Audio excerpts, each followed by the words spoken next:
रचनाकार प्रेमचंद। प्रकाशन वर्ष 1936। भाग 5।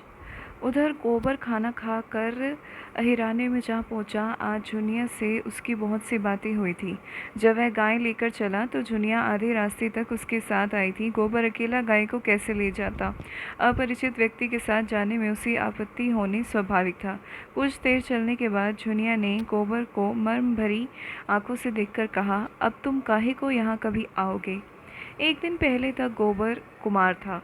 गांव में जितनी युवतियां थी वह या तो उसकी बहनें थीं या भाभियां। बहनों से तो कोई छेड़छाड़ हो ही क्या सकती है। भाभियां अलबत्ता कभी कभी उससे ठिठोली किया करती थी, लेकिन वह केवल सरल विनोद होता था।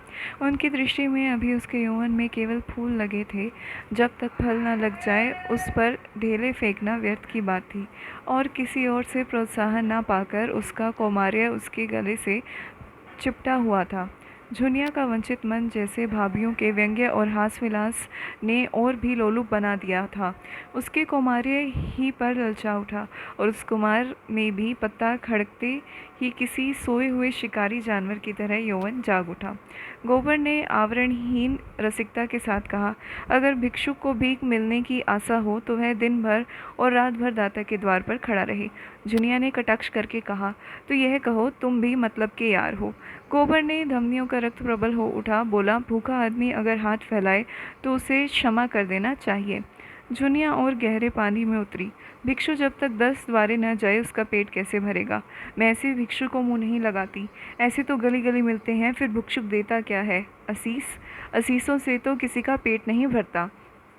मंदबुद्धि गोबर झुनिया का आशय न समझ सका। झुनिया छोटी सी थी, तभी से ग्राहकों के घर दूध लेकर जाया करती थी। ससुराल में उसे ग्राहकों के घर दूध पहुंचाना पड़ता था। आजकल भी दही बेचने का भार उसी पर था। उसे तरह तरह के मनुष्यों से साबिका पड़ चुका था। 2-4 रुपये उसके हाथ लग जाते थे। घड़ी भर के लिए मनोरंजन भी हो जाता था, मगर यह आनंद जैसे मंगनी की चीज़ हो। उसमें टिकाव न था, समर्पण न था, अधिकार न था। वह ऐसा प्रेम चाहती थी जिसके लिए वह जिए और मरे, जिस पर वह अपने को समर्पित कर दे। वह केवल जुगनू की चमक नहीं, दीपक का स्थायी प्रकाश चाहती थी। वह एक गृहस्थ की बालिका थी जिसके गृहिणीत्व को रसिकों की लगावटबाजियों ने कुचल नहीं पाया था। गोबर ने कामना से उद्दीप्त मुख से कहा, भिक्षु को एक ही द्वार पर भरपेट मिल जाए तो क्यों द्वार द्वार घूमे? झुनिया ने सदैव भाव से उसकी ओर ताका। कितना भोला और कुछ समझता ही नहीं। भिक्षुक को एक द्वार पर भरपेट कहाँ मिलता है? उसे तो चुटकी ही मिलेगी। सरबस तो तभी पाओगे जब अपना सरबस दोगे। मेरे पास क्या है झुनिया? तुम्हारे पास कुछ नहीं। मैं तो समझाती हूँ, मेरे लिए तुम्हारे पास जो कुछ है वह बड़े बड़े लखपतियों के पास नहीं है। तुम मुझसे भीख न मांगा कर मुझे मोल ले सकते हो। गोबर उसे चकित नेत्रों से देखने लगा। झुनिया ने फिर कहा, और जानते हो दाम क्या देना होगा? मेरा होकर रहना पड़ेगा, फिर किसी के सामने हाथ फैलाए देखूंगी तो घर से निकाल दूंगी। गोबर को जैसे अंधेरे में टटोले हुए इच्छित वस्तु मिल गई। एक विचित्र भय मिश्रित आनंद से उसका रोम रोम पुलकित हो उठा। लेकिन यह कैसे होगा? झुनिया को रख ले तो रखेली को लेकर घर में रहेगा कैसे? बिरादरी का झंझट जो है, सारा गांव काँव काँव करने लगेगा, सभी दुश्मन हो जाएंगे। अम्मा तो इसे घर में घुसने भी न देगी। लेकिन जब स्त्री होकर यह डर नहीं डरती तो पुरुष होकर वह क्यों डरे? बहुत होगा, लोग उसे अलग कर देंगे, वह अलग ही रहेगा। झुनिया जैसी औरत गांव में दूसरी कौन है? कितनी समझदारी की बातें करती है। क्या जानती नहीं कि मैं उसके जोग नहीं हूँ? फिर भी मुझसे प्रेम करती है, मेरी होने को राजी है। गांव वाले निकाल देंगे तो क्या संसार में दूसरा गांव ही नहीं है? और गांव क्यों छोड़े? माता दीन ने चमारी बैठी ली तो किसी ने क्या कर दिया? दादा दिन दांत कटकटाकर रह गया। माता दीन ने इतना ज़रूर किया कि अपना धर्म बचा लिया। अब भी बिना स्नान पूजा किए मुंह में पानी नहीं डालते। दोनों जून अपना भोजन आप पकाते हैं, और अब तो अलग भोजन भी नहीं पकाते। दाता दीन और वह साथ बैठकर खाते हैं।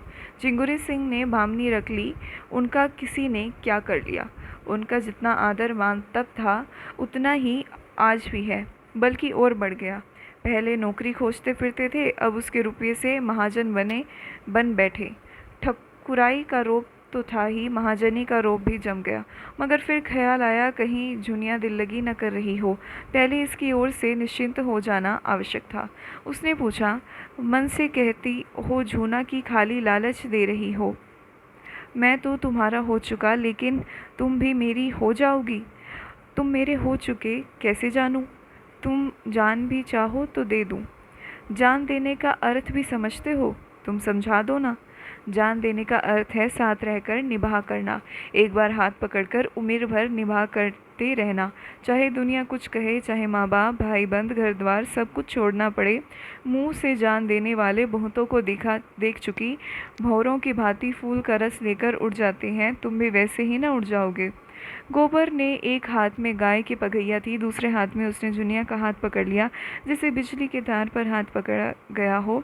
सारी देह यौवन के पहले स्पर्श से काँप उठी, कितना मुलायम गुदगुदी कोमल कलाई। जुनिया ने उसका हाथ हटाया नहीं, मानो स्पर्श का उससे कोई महत्व ही ना हो। फिर एक क्षण बाद गंभीर भाव से बोली, आज तो मेरा हाथ पकड़ा है, याद रखना। खूब याद रखूंगा जूना, मरते दम तक निभाऊंगा। जुनिया अविश्वास भरी मुस्कान से बोली, इसी तरह तो सब कहते हैं गोबर, बल्कि इससे भी मीठे चिकने शब्दों में। अगर मन में कपट हो मुझे बता दो, सचेत हो जाऊं। ऐसों को मन नहीं देती, उनसे तो खाली हंस बोलने लेने का नाता रखती हूँ। बरसों से दूध लेकर बाजार जाती हूँ, एक से एक बाबू, महाजन, ठाकुर, वकील, अमले, अफसर अपना रसियापन दिखाकर मुझे फंसा लेना चाहते हैं। कोई पर हाथ रखकर कहता है, जुनिया तरसा मत, कोई मुझे रसीली नसीली चितवन से घूरता है, मानो मारे प्रेम के बेहोश हो गया है। कोई रुपया दिखाता है, कोई गहने, सब मेरी गुलामी करने को तैयार रहते हैं उम्र भर, बल्कि उस जन्म में भी। लेकिन मैं उन सबों की नस पहचानती हूँ, सबके सब भोरे रस लेकर उड़ जाने वाले हैं। मैं भी उन्हें ललचाती हूँ, तिरछी नज़रों से देखती हूँ, मुस्काती हूँ। वह मुझे गधी बनाते हैं, मैं उन्हें उल्लू बनाती हूँ। मैं मर जाऊँ तो उनकी आंखों में आंसू न आए, वह मर जाए तो मैं कहूँगी, अच्छा हुआ निगोड़ा मर गया। मैं तो जिसकी हो जाऊँ उसकी जन्म भर के लिए हो जाऊँ, सुख में दुख में संपत में विपत में उसके साथ रहूँगी, हर जाए न हुई हूँ, सबसे हंसती बोलती फिरूँ, न रुपये की भूखी हूँ न गहने कपड़े की, बस भले आदमी का संग चाहती हूँ, जो मुझे अपना समझे और जिसे मैं भी अपना समझूं। एक पंडित जी बहुत तिलक मुद्रा लगाते हैं, आधा सेर दूध लेते हैं। एक दिन उनकी घरवाली कहीं नेवते में गई थी, मुझे क्या मालूम, और दिनों की तरह दूध लिए भीतर चली गई। वहाँ पुकारती हूँ, बहू जी बहू जी, कोई बोलता ही नहीं। इतने में देखती हूँ कि पंडित जी बाहर के किवाड़ बंद किए चले आ रहे हैं। मैं समझ गई इसकी नीयत खराब है। मैंने डांट कर पूछा, तुमने किवाड़ क्यों बंद कर लिए? क्या बहू जी कहीं गई हैं? घर में सन्नाटा क्यों है? उसने कहा, वह एक नवेते में गई हैं, और मेरी ओर दग पग और बढ़ा आया। मैंने कहा, तुम्हें दूध लेना हो तो लो, नहीं मैं जाती हूँ। बोला, आज तो तुम यहाँ से न जा पाओगी जूनी रानी, रोज़ रोज़ कलेजे पर छुरी चलाकर भाग जाती हो, आज मेरे हाथ से ना बचोगी। तुमसे सच कहती हूँ गोबर। मेरे रोए खड़े हो गए। गोबर आवेश में आकर बोला, मैं बच्चा को देख पाऊँ तो खोद कर ज़मीन में गाड़ दूँ, खून चूस लूँ, तुम मुझे दिखा तो देना। सुनो तो, ऐसों का मुंह तोड़ने के लिए मैं ही काफ़ी हूँ। मेरी छाती धक धक करने लगी, यह कुछ बदमाशी कर बैठे तो क्या करूँगी, कोई चिल्लाना भी तो न सुनेगा। लेकिन मन में यह निश्चित कर लिया था कि मेरी देह छुई तो दूध की भरी हांडी उसके मुंह पर पटक दूंगी। भला के 4-5 सेर दूध जाएगा, बचा को याद तो हो जाएगा। कलेजा मजबूत करके बोली, इस फेर में न रहना पंडित जी, मैं अहीर की लड़की हूँ, मूछ का एक एक बाल नचवा लूँगी। यह लिखा है तुम्हारी पोथी पत्रों में कि दूसरों की बहू बेटी को अपने घर में बंद करके बेइज्जत करो, इसलिए तिलक मुद्रा का जाल बिछाए बैठे हो। लगा हाथ जोड़ने, पैर पड़ने, एक प्रेमी का मन रख दोगी तो तुम्हारा क्या बिगड़ जाएगा जूना रानी। कभी कभी गरीबों पर दिया किया करो, नहीं भगवान पूछेंगे, मैंने तुम्हें इतना रूप धन दिया था, तुमने उससे एक ब्राह्मण का उपकार भी नहीं किया, तो क्या जवाब दोगी? बोले, मैं विप्र हूँ, रुपया पैसे का दान तो रोज़ ही पाता हूँ, आज रूप का दान दे दो। मैंने यूं ही उसका मन परखने को कह दिया, मैं 50 रुपये लूँगी। सच कहती हूँ गोबर तुरंत कोठरी में गया और 10-10 के 5 नोट निकाल कर मेरे हाथों में देने लगा, और जब मैंने नोट ज़मीन पर गिरा दिए और द्वार की ओर चली तो उसने मेरा हाथ पकड़ लिया। मैं तो पहले ही से तैयार थी। हांडी उसके मुंह पर दे मारी। सर से पाँव तक सराबोर हो गया। चोट भी खूब लगी। सर पकड़कर बैठ गया और लगा हाय हाय करने। मैंने देखा अब यह कुछ नहीं कर सकता तो पीठ में 2 लातें जमा दी और किवाड़ खोलकर भागी। गोबर ठट्ठा मार कर बोला, बहुत अच्छा किया तुमने। दूध से नहा गया होगा, तिलक मुद्रा भी धुल गई होगी। मुझे भी क्यों ना उखाड़ ली। दूसरे दिन मैं फिर उसके घर गई। उसकी घरवाली आ गई। अपने बैठक में सर में पट्टी बांधे पड़ा था। मैंने कहा, कहो तो कल की तुम्हारी करतूत खोल दूं पंडित। लगा हाथ जोड़ने। मैंने कहा, अच्छा थूक कर चाटो तो छोड़ दूं। सर ज़मीन पर रगड़ कर कहने लगा, अब मेरी इज्जत तुम्हारे हाथ है जूना। यही समझ लो कि पंडिताइन मुझे जीता ना छोड़ेगी।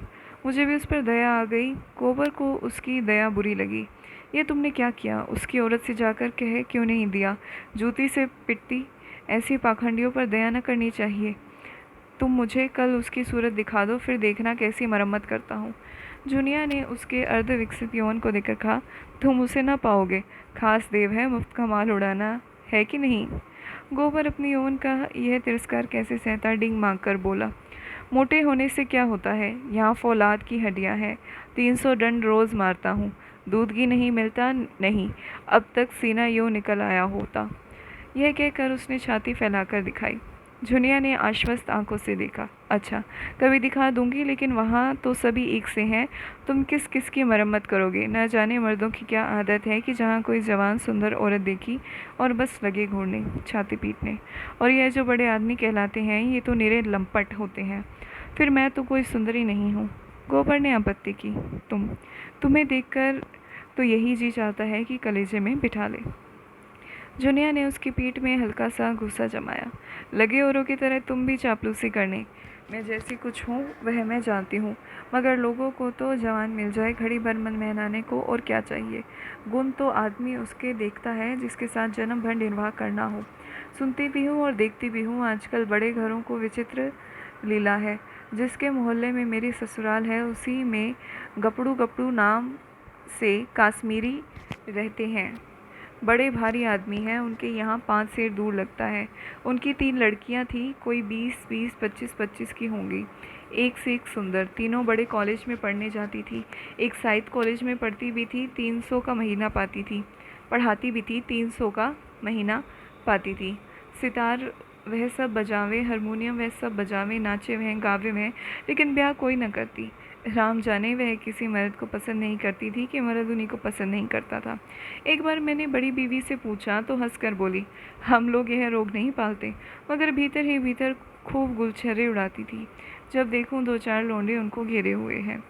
जो सबसे बड़ी है वह तो कोट पतलून पहनकर घोड़े पर सवार होकर मर्दों के साथ सैर करने जाती है।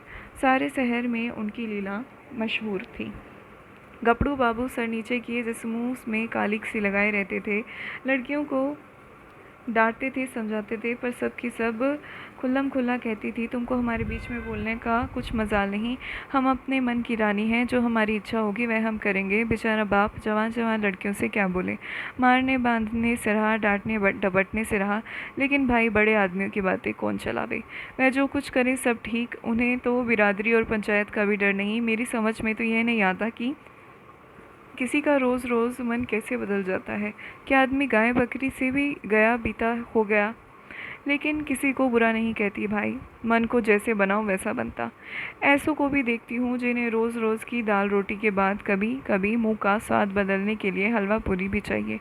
और ऐसों को भी देखती हूँ जिन्हें घर की रोटी दाल देखकर ज्वर आता है। कुछ बेचारियाँ ऐसी भी हैं जो अपनी रोटी दाल में ही मग्न रहती हैं। हलवा पूरी से उन्हें कोई मतलब नहीं। मेरी दोनों भावजों ही को देखो। हमारे भाई काने कुबड़े नहीं हैं। 10 जवानों में एक जवान है, लेकिन भावजों को नहीं भाते। उन्हें तो वह चाहिए जो सोने की बालियां बनवाए, महीन साड़ियां लाए, रोज़ चाट खिलाए। बालियों और साड़ियों और मिठाइयाँ मुझे भी कम अच्छी नहीं लगती, लेकिन जो कहो कि इसके लिए अपने लाज पेशती फिरूं तो भगवान इससे बचाए। एक के साथ मोटा झोटा खा पहनकर उम्र काट लेना, बस अपना तो यही राग है। बहुत करके तो मर्द ही औरतों को बिगाड़ते हैं। जब मर्द इधर उधर ताक झांक करेंगे तो औरतें भी आंख लड़ाएंगी। मर्द दूसरी औरतों के पीछे दौड़ेंगे तो औरतें भी दूसरे ज़रूर मर्दों के पीछे दौड़ेंगी।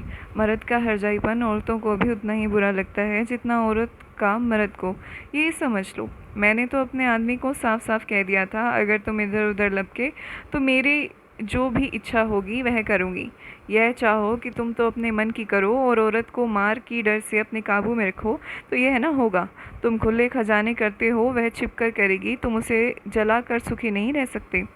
गोबर के लिए यह नई दुनिया की बातें थी। तन्मय होकर सुन रहा था। कभी कभी तो आप ही आप उसके पाँव रुक जाते, फिर सचेत होकर चलने लगता। जुनिया ने पहले अपने रूप से मोहित किया था, आज उसने अपने ज्ञान और अनुभव से भरी बातें और अपने सतीत्व के बखान से मुग्ध कर लिया। ऐसी रूप गुण ज्ञान की आगरी उसे मिल जाए तो धन्य भाग, फिर वह क्यों पंचायत और बिरादरी से डरे। जुनिया ने जब देख लिया कि उसका गहरा रंग जम गया तो छाती पर हाथ रखकर जीभ दांत से काटती हुई बोली, अरे ये तो तुम्हारा गांव आ गया, तुम भी बड़े मोहरे हो, मुझसे कहा भी नहीं कि लौट जाओ। यह कहकर वह लौट पड़ी। गोबर ने आग्रह करके कहा, एक क्षण के लिए मेरे घर क्यों नहीं चलती, अम्मा भी तो देख ले। जुनिया ने लज्जा से आँख चुराकर कहा, तुम्हारे घर यूँ न जाऊंगी, मुझे तो यही अचरज होता है कि मैं इतनी दूर कैसे आ गई। अच्छा बताओ अब कब आओगे? रात को मेरे द्वार पर अच्छी संगत होगी, चले आना, मैं अपने पिछवाड़े मिलूंगी। और जो ना मिली तो लौट जाना। तो फिर मैं ना आऊँगा? आना पड़ेगा, नहीं कह देती हूँ। तुम भी वचन दो कि मिलोगी। मैं वचन नहीं देती तो मैं भी नहीं आता, मेरी बला से। जुनिया अंगूठा दिखाकर चल दी। प्रथम मिलन में ही दोनों एक दूसरे पर अपना अपना अधिकार जमा चुके थे। जुनिया जानती थी कि वह आएगा, कैसे ना आएगा। गोबर जानता था वह मिलेगी, कैसी ना मिलेगी। जब वह अकेला गाय को हाँकता हुआ चला तो ऐसा लगता था मानो स्वर्ग से गिर पड़ा। भाग 6। जेठ की उदास और गर्म संध्या सेमरी की सड़कों और गलियों में पानी के छिड़काव से शीतल और प्रसन्न हो रही थी। मंडप के चारों तरफ फूलों और पौधों के गमले सजा दिए गए थे और बिजली के पंखे चल रहे थे। राय साहब अपने कारखाने में बिजली बनवा लेते थे। उनके सिपाही पीली वर्दियां डाटे नीले साफे बांधे जनता पर रोब जमाते फिरते। नौकर उजले कुर्ते पहने और केसरिया पाग बांधे मेहमानों और मुखियों का आदर सत्कार कर रहे थे। उसी वक्त एक मोटर सेन द्वार के सामने आकर रुकी और उसमें से 3 महानुभाव उतरे। वह जो खद्दर का कुर्ता और चप्पल पहने हुए, उनका नाम पंडित ओंकारनाथ। आप दैनिक पत्र बिजली के यशस्वी संपादक, जिन्हें देश चिंता ने घुला डाला। दूसरे महाशय जो कोट पैंट में हैं, वे तो वकील पर वकालत न चलने के कारण एक बीमा कंपनी की दलाली करते और ताल्लुकदारों और महाजनों और बैंक के कर्ज दिलाने वाले में वकालत से ज़्यादा कहीं ज़्यादा कमाई है। इनका नाम है श्याम बिहारी तनखा। और तीसरे सज्जन जो रेशमी अचकन और तंग पजामा पहने हुए हैं, मिस्टर बी मेहता, यूनिवर्सिटी में दर्शन शास्त्र के अध्यापक। ये तीनों सज्जन राय साहब के सहपाठियों में हैं। शगुन के उत्सव पर निमंत्रित हुए हैं। आज सारे इलाके के असामी आए हैं और शगुन के रुपये भेंट करेंगे। रात को धनुष यज्ञ होगा, मेहमानों की दावत होगी। होरी ने 5 रुपये शगुन दे दिए और एक गुलाबी मिर्जई पहने, गुलाबी पगड़ी बांधे, घुटने तक काछनी काछे, हाथों में एक खुरपी लिए और मुख पर पाउडर लगवाए राजा जनक का माली बन गया और गरूर से इतना फूला उठा है मानो यह सारा उत्सव उसी के पुरुषार्थ से हो रहा हो। राय साहब ने मेहमानों का स्वागत किया। दोहरे बदन के ऊंचे आदमी थे, गठा हुआ शरीर, तेजस्वी चेहरा, ऊंचा माथा, गोरा रंग जिस पर शरबती रेशमी चादर खूब खिल रही थी। पंडित ओंकारनाथ ने पूछा, अब की कौन सा नाटक खेलने का विचार है? मेरे रस की तो यहाँ वही एक वस्तु है। राय साहब ने तीनों सज्जनों को अपनी रावटी के सामने कुर्सियों पर बैठाते हुए कहा, पहले तो धनुष यज्ञ होगा, उसके बाद एक प्रहसन। नाटक कोई अच्छा ना मिला, कोई तो इतना लंबा कि शायद 5 घंटों में भी ख़त्म ना हो, कोई इतना क्लिष्ट कि शायद यहाँ एक व्यक्ति भी उसका अर्थ न समझे। आखिर मैंने स्वयं ही एक प्रसंग लिख डाला जो 2 घंटों में पूरा हो जाएगा। ओंकारनाथ को राय साहब की रचना शक्ति में बहुत संदेह था। उनका ख्याल था कि प्रतिभा तो गरीबों ही में चमकती है, दीपक की भांति जो अंधेरा ही में अपना प्रकाश दिखाता है। उपेक्षा के साथ जिसे छिपाने की भी उन्होंने चेष्टा नहीं की। पंडित ओंकारनाथ ने मुंह फेर लिया। मिस्टर तनख्वाह इस बेमतलब की बातों में न पड़ना चाहते थे, फिर भी राय साहब को दिखा देना चाहते थे कि इस विषय में उन्हें कुछ बोलने का अधिकार है। बोले, नाटक कोई भी अच्छा हो सकता है अगर उसके अभिनेता अच्छे हों। अच्छा से अच्छा नाटक बुरे अभिनेताओं के हाथ में पड़कर बुरा हो सकता है। जब तक स्टेज पर शिक्षित अभिनेत्रियां नहीं आती, हमारी नाट्य कला का उद्धार नहीं हो सकता। अब की तो आपने काउंसिल में प्रश्नों की धूम मचा दी। मैं तो दावे के साथ कहता हूँ कि किसी मेंबर का रिकॉर्ड इतना शानदार नहीं। दर्शन के अध्यापक मिस्टर मेहता इस प्रशंसा को सहन न कर सकते थे। विरोध तो करना चाहते थे, पर सिद्धांत की आड़ में। उन्होंने हाल ही में एक पुस्तक कई साल के परिश्रम से लिखी थी। उसकी जितनी धूम होनी चाहिए थी, उसकी शतांश भी नहीं हुई थी। इससे बहुत दुखी थे। बोले, भाई मैं प्रश्नों का कायल नहीं। मैं चाहता हूँ हमारा जीवन हमारे सिद्धांतों के अनुकूल हो। आप कृषकों के शुभेच्छु हैं, उन्हें तरह तरह की रियायत देना चाहते हैं, ज़मींदारों के अधिकार छीन लेना चाहते हैं, बल्कि उन्हें आप समाज का शाप कहते हैं। फिर भी आप ज़मींदार हैं, वैसे ही ज़मींदार जैसे हज़ारों और ज़मींदार हैं। अगर आपकी धारणा है कि कृषक के साथ रियायत होनी चाहिए, तो पहले आप खुद शुरू करें। काश्तकारों को बगैर नजराने लिए पट्टे लिखें, बेगार बंद करें, इजाफा लगान की तिलांजलि दे दें, चरवाकर ज़मीन छोड़ दें। मुझे उन लोगों की से ज़रा भी हमदर्दी नहीं जो बातें तो करते हैं कम्युनिस्ट की सी, मगर जीवन है रईसों का सा, उतना ही विलासमय, उतना ही स्वार्थ से भरा हुआ। राय साहब को आघात पहुंचा। वकील साहब के माथे पर बल पड़ गया। संपादक जी के मुंह में जैसे कालिक लग गई। वह खुद समष्टिवाद के पुजारी थे, पर सीधे घर में आग न लगाना चाहते थे। तनख्वाह ने राय साहब की वकालत की। मैं समझता हूँ राय साहब का अपने असामियों से जितना अच्छा व्यवहार है, अगर सभी ज़मींदार वैसे ही हो जाएं तो यह प्रश्न ही न रहे। मेहता ने हथौड़े की दूसरी चोट जमाई। मानता हूँ आपका अपने असामियों के साथ बहुत अच्छा बर्ताव है, मगर प्रश्न यह है कि उसमें स्वार्थ है या नहीं। इसका एक कारण क्या यह नहीं हो सकता कि मध्यम आंच में भोजन स्वादिष्ट पकता है? गुड़ से मारने वाले जहर से मारने वाले की अपेक्षा कहीं सफल हो सकता है। मैं तो केवल इतना जानता हूँ कि हम या तो साम्यवादी हैं या नहीं हैं, तो उसका व्यवहार करें, नहीं तो बकना छोड़ दें। मैं नकली ज़िंदगी का विरोधी हूँ। अगर मांस खाना अच्छा समझते हैं तो खुल के खाओ, बुरा समझते हैं तो मत खाओ। यह तो मेरी समझ में आता है, लेकिन अच्छा समझना और छिप कर खाना, यह मेरी समझ में नहीं आता। मैं तो इसे कायरता भी कहता हूँ, धूर्तता भी, जो वास्तव में एक है। राय साहब सभा चतुर आदमी थे। अपमान और आघात को धैर्य और उदारता से सहने का उन्हें अभ्यास था। कुछ असमंजस में पड़ते हुए बोले, आपका विचार बिल्कुल ठीक है मेहता जी। आप जानते हैं कि मैं आपकी साफ गोई का कितना आदर करता हूँ, लेकिन आप ये भूल जाते हैं कि अन्य यात्राओं की भांति विचारों की यात्रा में भी पड़ाव होते हैं, और आप एक पड़ाव को छोड़कर दूसरे पड़ाव तक नहीं जा सकते।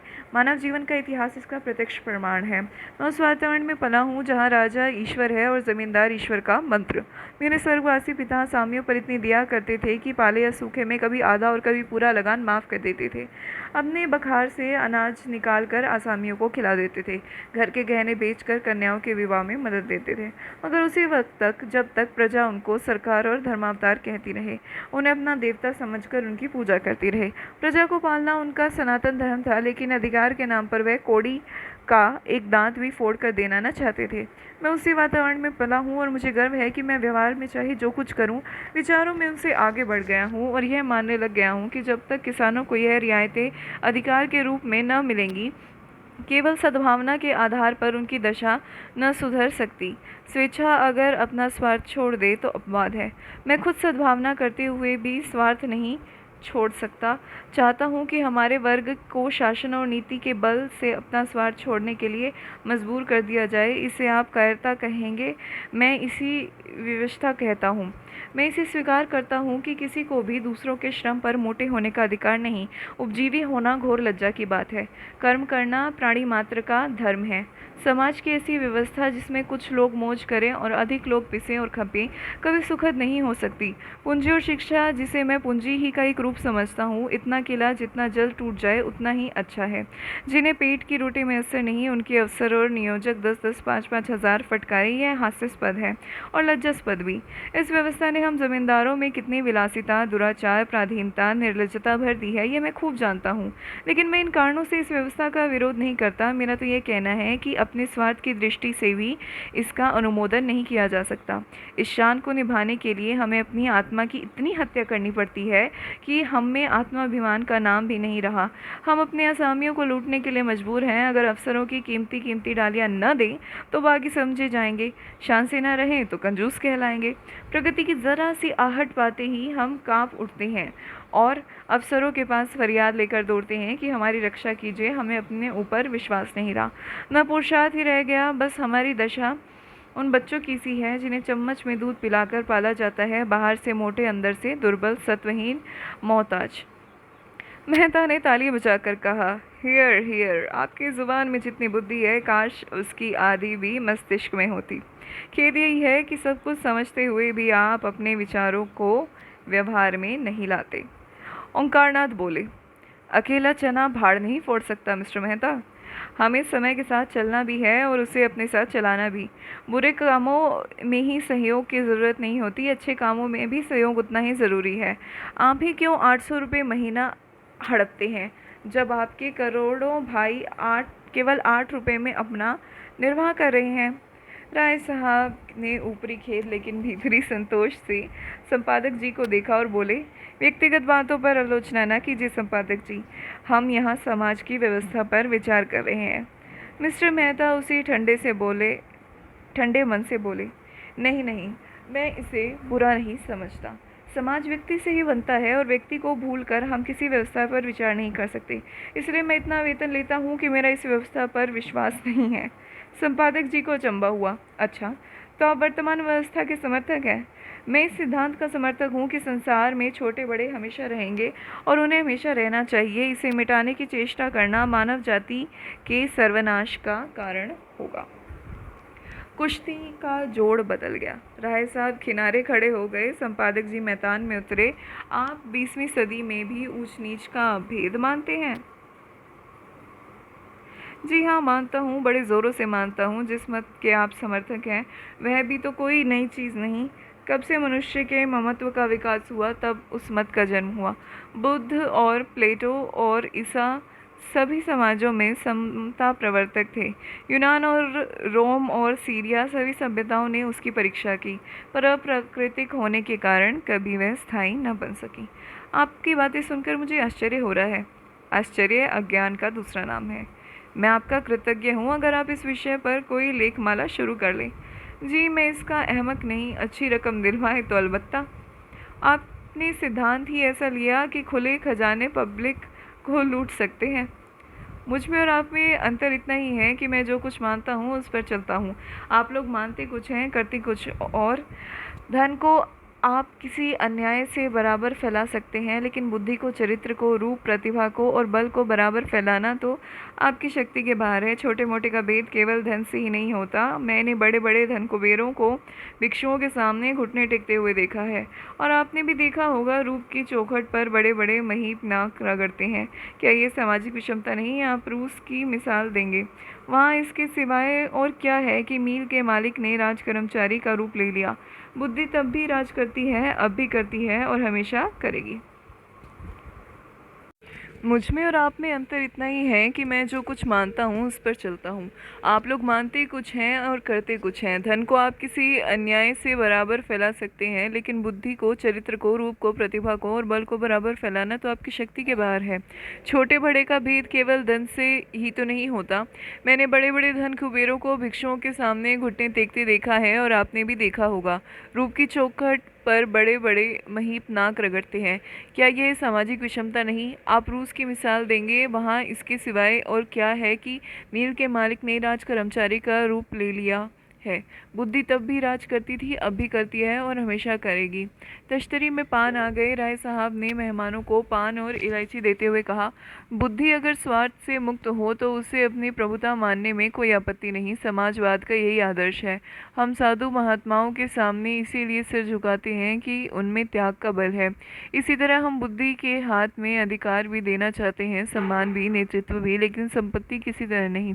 बुद्धि का अधिकार और सम्मान व्यक्ति के साथ चला जाता है, लेकिन उसकी संपत्ति विष बोने के लिए उसके बाद और भी प्रबल हो जाती है। बुद्धि के बगैर किसी समाज का संचालन नहीं हो सकता। हम केवल इस बिच्छू का डंक तोड़ देना चाहते हैं। दूसरी मोटर आ पहुंची और मिस्टर खन्ना उतरे, जो एक बैंक के मैनेजर और शक्कर मिल के मैनेजिंग डायरेक्टर हैं। दो देवियां भी उनके साथ थी। राय साहब ने दोनों देवियों को उतारा। वह जो खद्दर की साड़ी पहने बहुत गंभीर और विचारशील थी, मिस्टर खन्ना की पत्नी कामिनी खन्ना है। दूसरी महिला जो ऊंची एड़ी का जूता पहने हुए है, जिनकी मुख छवि पर हंसी फूट पड़ी है, मिस मालती है। आप इंग्लैंड के से डॉक्टरी पर आई हैं और अब प्रैक्टिस करती हैं। तालुकेदारों के महलों में उनका बहुत प्रवेश है। आप नवयुवक की साक्षात प्रतिमा हैं। गात कोमल पर चपलता कूट कूट कर भरी है। झिझक या संकोच का कहीं नाम नहीं। मेकअप में प्रवीण, बला की हाजिर जवाब, पुरुष मनोविज्ञान की अच्छी जानकार, आमोद प्रमोद को जीवन का तत्व समझने वाली, लुभाने और रिझाने की कला में निपुण। जहाँ आत्मा का स्थान है वहीं प्रदर्शन, जहाँ हृदय का स्थान है वहाँ हाव भाव, मनोदगारों का कठोर निग्रह, जिसमें इच्छा या अभिलाषा का लोप सा हो गया हो। आपने मिस्टर मेहता के साथ हाथ मिलाते हुए कहा, सच कहती हूँ आप सूरत से ही फिलोसफर मालूम होते हैं। इस नई रचना में तो आपने आत्मवादियों को उधेड़ कर रख दिया। पढ़ते पढ़ते कई बार मेरे जी में आया कि आपसे लड़ जाऊं। फिलोसफर में सहृदयता क्यों गायब हो जाती है? मेहता जेब गए, बिना ब्याहे थे, नवयुवक की रमणियों से पनाह मांगते थे, पुरुषों की मंडली में खूब चहकते थे, मगर जो ही कोई महिला आई आपकी जबान बंद हुई। जैसे बुद्धि पर ताला लग जाता था। स्त्रियों से शिष्ट व्यवहार तक करने की सुधि न रहती थी। मिस्टर खन्ना ने पूछा, फिलोसफरों की सूरत में क्या खास बात होती है देवी जी? मालती ने मेहता की ओर दया भाव से देखकर कहा, मिस्टर मेहता बुरा ना माने तो बतला दो। खन्ना मिस मालती के उपासकों में थे। जहाँ मिस मालती जाए वहाँ खन्ना का पहुँचना लाजिम था। उनके आसपास मोहरे की तरह मंडराते रहते थे। हर समय उनकी यही इच्छा रहती थी कि मालती से अधिक वहीं बोले, उनकी निगाह अधिक से अधिक उन्हीं पर रहे। खन्ना ने आंख मारकर कहा, फिलोसफर किसी की बात का बुरा नहीं मानते, उनकी यही सिफत है। तो सुनिए, फिलोसफर हमेशा मुर्दा दिल होते हैं। जब देखिए अपने विचार में मग्न बैठे हैं, आपकी तरफ ताकेंगे मगर आपको देखेंगे नहीं। आप उनसे बात किए जाए कुछ सुनेंगे नहीं, जैसे शून्य में उड़ रहे हों। सब लोगों ने कह कहा मारा। मिस्टर मेहता जैसे ज़मीन में गड़ गए। ऑक्सफोर्ड में मेरी फ़िलॉसफ़ी के प्रोफेसर हस्बैंड थे। खन्ना ने टोका, नाम तो निराला है। जी हाँ, और थे कंवारे। मिस्टर मेहता अभी तो कंवारे हैं। यह रोग सभी फ़िलोसफ़र को होता है। अब मेहता को अवसर मिला, बोले, आप भी तो इसी मर्ज़ में गिरफ़्तार हैं।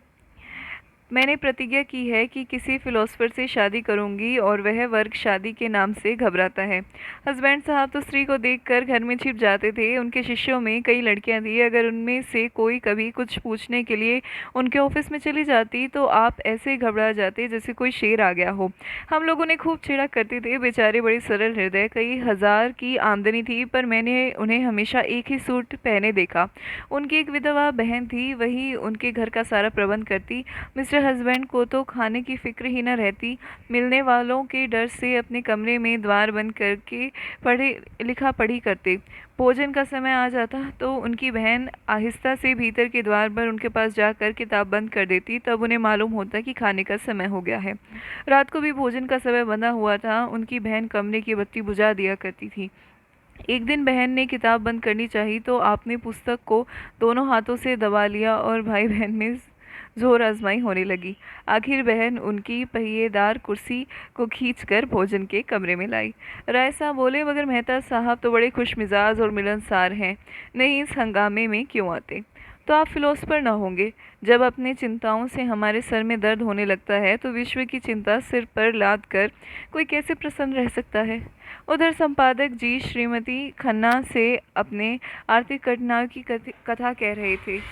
बस यूँ समझिए श्रीमती जी कि संपादक का जीवन एक दीर्घ विलाप है, जिसे सुनकर लोग दया करने के बदले कानों पर हाथ रख लेते हैं। बेचारा न अपना उपकार कर सके न औरों का। पब्लिक उससे आशा तो रखती है कि हर एक आंदोलन में वह सबसे आगे रहे, जेल जाए, मार खाए, घर के माल असबाब की कुर्की कराए, यह उसका धर्म समझा जाता है। लेकिन उसकी कठिनाइयों की ओर किसी का ध्यान नहीं हो तो वह सब कुछ उसे हर एक विद्या, हर एक कला में पारंगत होना चाहिए, लेकिन उसे जीवित रहने का अधिकार नहीं। आप तो आजकल कुछ लिखती ही नहीं, आपकी सेवा करने का जो थोड़ा सा सौभाग्य मुझे मिल सकता था, उससे मुझे क्यों वंचित रखती हैं। मिसेस खन्ना को कविता लिखने का शौक था, इस नाते से संपादक जी कभी कभी उनसे मिल आया करते थे, लेकिन घर के काम धंधों में व्यस्त रहने के कारण इधर बहुत दिनों से कुछ लिख नहीं सकी थी। सच बात तो यह है कि संपादक जी ने उन्हें प्रोत्साहित करके कवि बनाया था, सच्ची प्रतिभा उनमें बहुत कम थी। क्या लिखूं, कुछ सोचता ही नहीं। आपने कभी मिस मालती से कुछ लिखने को नहीं कहा? संपादक जी ने उपेक्षा भाव से बोला, उनका समय मूल्यवान है कामिनी देवी। लिखते तो वह लोग हैं जिनके अंदर कुछ दर्द, अनुराग, लगन और विचार हो। जिन्होंने धन और भोग विलास का जीवन का लक्ष्य बना लिया, वह क्या लिखेंगे? कामिनी ने ईर्ष्या मिश्रित विनोद से कहा, अगर आप उनसे कुछ लिखवा सकें तो आपका प्रचार दुगना हो जाए। लखनऊ में तो ऐसा कोई रसिक नहीं जो आपका आग्रह न बन जाए, आपका ग्राहक ना बन जाए। अगर धन मेरे जीवन का आदर्श होता तो आज मैं इस दशा में न होता। मुझे भी धन कमाने की कला आती है, आज चाहूँ तो लाखों कमा सकता हूँ, लेकिन यहाँ तो धन को कभी कुछ समझा ही नहीं। साहित्य की सेवा अपने जीवन का ध्येय है और रहेगा। कम से कम मेरा नाम तो ग्राहकों में लिखवा दीजिए। आपका नाम ग्राहकों में नहीं, संरक्षकों में लिखूंगा।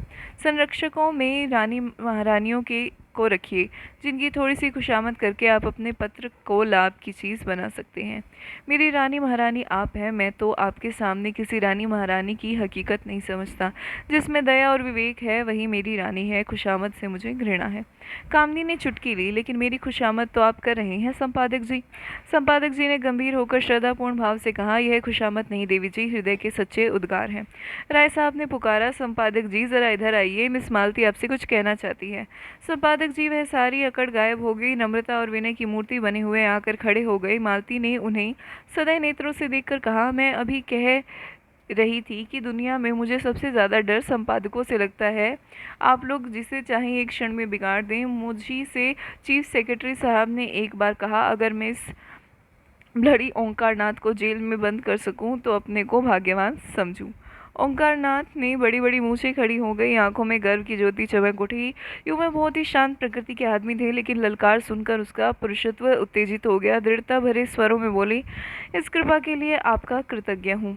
उस बजम में अपना जिक्र तो आता है, चाहे किसी तरह आए। आप सेक्रेटरी महोदय से कह दीजिएगा कि ओंकारनाथ उन आदमियों में नहीं है जो इन धमकियों से डर जाए। उसकी कलम उसी वक्त विश्राम लेगी जब उसकी जीवन यात्रा समाप्त हो जाएगी। उसने अनीति और स्वेच्छाचार को जड़ से खोदकर फेंक देने का जिम्मा लिया है।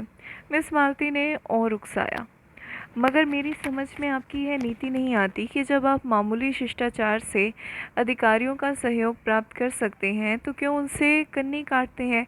अगर आप अपनी आलोचनाओं में आग और विष ज़रा कम दें तो मैं वादा करती हूँ कि आपको गवर्नमेंट से काफ़ी मदद दिया सकती हूँ।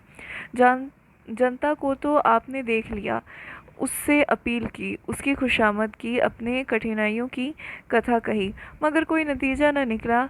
अब ज़रा अधिकारियों को भी आजमा कर देखिए। तीसरे महीने आप मोटर पर न निकलने लगे और सरकारी दावतों में निमंत्रित न होने लगे तो मुझे जितना चाहे कोसिएगा। तब यही रईस और नेशनलिस्ट जो आपकी परवाह नहीं करते, आपके द्वार के चक्कर लगाएंगे। ओंकारनाथ अभिमान के साथ बोले, यही तो मैं नहीं कर सकता देवी जी। मैंने अपने सिद्धांतों को सदैव ऊंचा और पवित्र रखा है और जीते जी उनकी रक्षा करूंगा। दौलत के पुजारी तो गली गली मिलेंगे, मैं सिद्धांत के पुजारियों में हूँ। मैं इसे दंभ कहती हूँ। आपकी इच्छा, धन की आपको परवाह नहीं है, सिद्धांतों का खून करके नहीं। तो आपके पत्र में विदेशी वस्तुओं के विज्ञापन क्यों होते हैं? मैंने किसी भी दूसरे पत्र में इतने विदेशी विज्ञापन नहीं देखे। आप बनते तो हैं आदर्शवादी और सिद्धांतवादी, पर अपने फ़ायदे के लिए देश का धन विदेश भेजते हुए आपको ज़रा भी खेद नहीं होता? आप किसी तर्क से इस नीति का समर्थन नहीं कर सकते। ओंकारनाथ के पास सचमुच कोई जवाब न था। उन्हें बगले झांकते देखकर राय साहब उनकी हिमायत की, तो आखिर आप क्या चाहती हैं? इधर से भी मारे जाएं, उधर से भी मारे जाएं, तो पत्र कैसे चले? मिस मालती ने दया करना न सीखा था। पत्र नहीं चलता तो बंद कीजिए। अपना पत्र चलाने के लिए आपको विदेशी वस्तुओं के प्रचार का कोई अधिकार नहीं। अगर आप मजबूर हैं तो सिद्धांत का ढोंग छोड़िए। मैं तो सिद्धांतवादी पत्रों को देखकर जल उठती हूँ। जी चाहता है दिया सलाई दिया दिखा दूँ। जो व्यक्ति कर्म और वचन में सामंजस्य नहीं रख सकता, वह और चाहे जो कुछ हो, सिद्धांतवादी नहीं है। मेहता खिल उठा। थोड़ी देर पहले उन्होंने खुद इसी विचार का प्रतिपादन किया था। उन्हें मालूम हुआ कि इस रमणी के विचार की शक्ति भी है, केवल तितली नहीं। संकोच जाता रहा।